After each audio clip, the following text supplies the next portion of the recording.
കുറച്ച് മുന്നേ നാച്ചുറൽ ഗ്യാസിൽ ഇതേ സ്ട്രാറ്റജി എടുത്തിരുന്നത് നിങ്ങൾ നോക്കിയാൽ അറിയാം.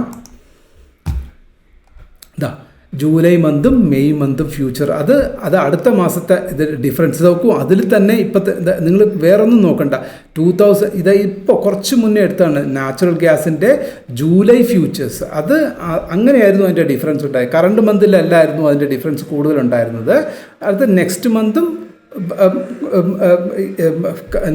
കറണ്ട് മന്തും നെക്സ്റ്റ് മന്തും തമ്മിലുള്ള ഡിഫറൻസിൽ തന്നെ നല്ല ഡിഫറൻസ് ഉണ്ടായിരുന്നു. ഫാർ മന്ത് പോകേണ്ടി വന്നില്ല. മെയ് മന്ത് നോക്കൂ, മെയ് മന്തിന് എനിക്ക് 2125 റുപ്പീസ് പ്രോഫിറ്റ് വന്നു.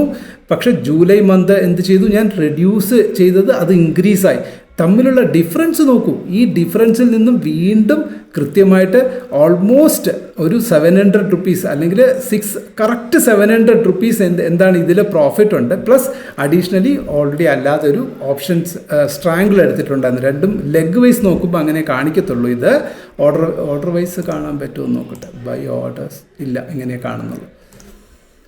So by underlying segment.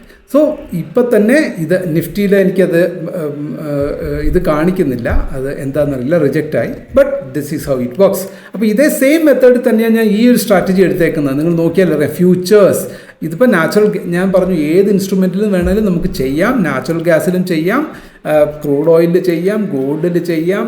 ഇനി സ്റ്റോക്ക് ഓപ്ഷൻസിൽ വരെ നമുക്കിത് ഈ ഒരു സ്ട്രാറ്റജി നമുക്ക് ഈസി ആയിട്ട് തുടരാം. ഇതിൻ്റെ മാർജിൻ റിക്വയർമെൻറ്റ് നോക്കൂ, 38,000 ഉള്ളൂ. ഓക്കെ, ഞാൻ ഓൾറെഡി ഇന്ന് 2 ട്രേഡ് എടുത്തു. എൻ്റെ അക്കൗണ്ട് ബാലൻസ് ഉണ്ട് 140 ഉണ്ടെങ്കിൽ പോലും അത് ട്രേഡ് ഇനിഷ്യേറ്റ് ആയിട്ടില്ല.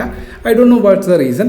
അത് ഇൻസഫിഷ്യൻറ്റ്, ചിലപ്പോൾ എൻ്റെ ലിമിറ്റ് മാറിയിട്ടുണ്ടാകും. നാളത്തേക്ക് എനിക്ക് ചെയ്യാൻ പറ്റും. സോ ലൈക്ക് വൈസ് എല്ലാവർക്കും ഈ പറയുന്ന ഫിഗർ എന്താ പറയുക, ഈ ഒരു 50,000 താഴെ ഉണ്ടെങ്കിൽ നിങ്ങൾക്ക് ഒരു ട്രേഡ് സേഫസ്റ്റ് ട്രേഡിൽ നിങ്ങൾക്ക് എൻട്രി ചെയ്ത് നിർത്താൻ പറ്റും. സോ അത് മാത്രമല്ല, പ്രോഫിറ്റ് പ്രോബബിലിറ്റി നമുക്ക് റീസണബിളായിട്ട് നോക്കൂ. നമ്മുടെ ക്യാപിറ്റൽ 50,000 താഴെയാണ്. ഏതാണ്ട് റിക്വയർഡ് എന്ന് പറയുന്നത് 38,000. പക്ഷേ ഫ്യൂച്ചേഴ്സിൽ ട്രേഡ് ചെയ്യുന്നത് കൊണ്ട് എപ്പോഴും ശ്രദ്ധിക്കേണ്ട ഒരു പോയിന്റ് എന്താണ്, നമ്മൾ കറക്റ്റായിട്ട് ഇപ്പോൾ 38,000 റിക്വയർമെൻ്റ് ഉണ്ട്, അതുകൊണ്ട് 38,000 മാത്രം അക്കൗണ്ട് വെക്കരുത്. അതിന് വേണ്ടിയിട്ടാണ്, അഡീഷണലിന് വേണ്ടിയിട്ടാണ് ഞാനൊരു 50,000 നമ്മൾ എന്ത് ചെയ്യാൻ വേണം, നമുക്ക് ആ മാർജിൻ ബാലൻസ് മെയിൻറ്റെയിൻ ചെയ്യാൻ വേണ്ടിയിട്ട് നമ്മൾ എപ്പോഴും ഒരു 50,000 ക്യാപിറ്റൽ ഉണ്ടെങ്കിൽ നിങ്ങൾക്ക് ഇത്തരം ട്രേഡ്സ്.